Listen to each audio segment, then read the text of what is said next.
একটি চমৎকার ঘটনা। একবার নবীজি সাল্লাল্লাহু আলাইহি ওয়াসাল্লাম ও তার সাহাবীগণ সফরে ছিলেন। মরুভূমির সফর, সকলেরই প্রচণ্ড পানির পিপাসা লেগেছে, পানিও শেষ। কি করা যায়?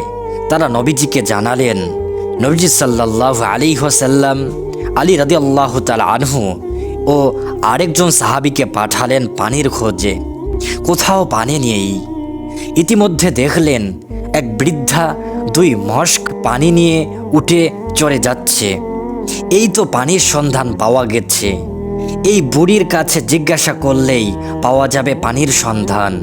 কিন্তু হতাশ হলেন যখন বুড়ি বলল, এখান থেকে পানির দূরত্ব 1 দিনের রাস্তা। গতকাল এ সময় আমি পানি নিয়ে রওনা হয়েছি, কি করা যায়? অগত্যা তারা বুড়িকে বললেন, বুড়িমা, আপনি যদি একটু কষ্ট করে আমাদের সাথে আসতেন। তারা বুড়িকে নবীজির কাছে নিয়ে এলেন। নবীজি বুড়ির মশকের মুখ খুললেন। সেখান থেকে একটি পাত্রে কিছু পানি ঢালা হলো। সেখান থেকে নবীজি মুখে একটু পানি নিলেন। সেই পানি আবার মশকের মধ্যে ঢেলে দেওয়া হলো। তারপর মশকের উপরের মুখ বেঁধে দেওয়া হলো এবং নিচের মুখ খুলে দেওয়া হলো। ট্যাপের মতো সেখান থেকে পানি বের হতে লাগলো।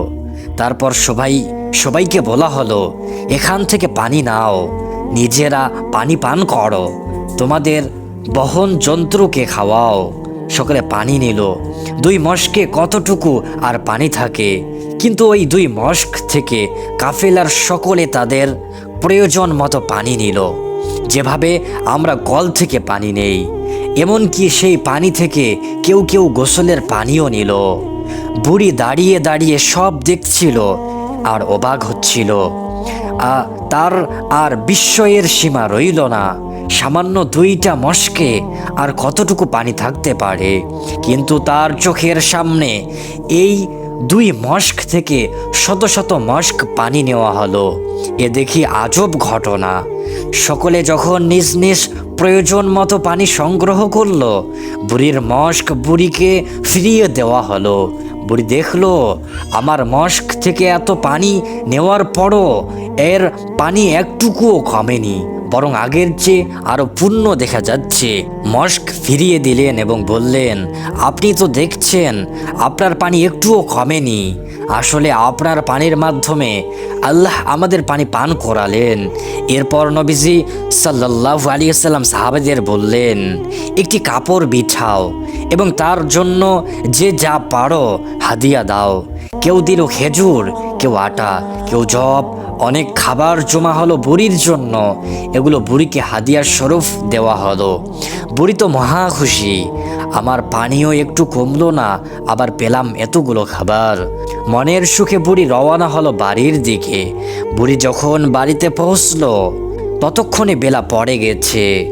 সকলে তার দেরি হওয়ার কারণ জিজ্ঞেস করলো। বুড়ি তখন খুলে বলল সব। মুহাম্মদ নামের যে লোকটা নিজ বাপদাদার ধর্ম ত্যাগ করেছে, 2 জন লোক আমাকে তার কাছে নিয়ে গেল। তারপর ঘটনা আজব এক ঘটনা। সকলে তো শুনে তাজ্জব।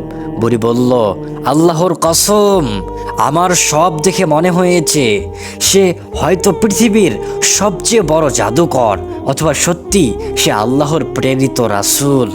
এ দেখে বুড়ি নিজ কওমকে বলল, আমার মনে হচ্ছে তারা ইচ্ছাকৃতভাবেই তোমাদের এড়িয়ে যাচ্ছে, তোমাদের উপর আক্রমণ করছে না। তোমরা ভেবে দেখো ইসলাম গ্রহণ করবে কি না। তার কথায় সবাই রাজি হয়ে গেল এবং ইসলামের ছায়াতলে আশ্রয় নিল। আল্লাহু আকবার। সহিহ বুখারী হাদিস 344।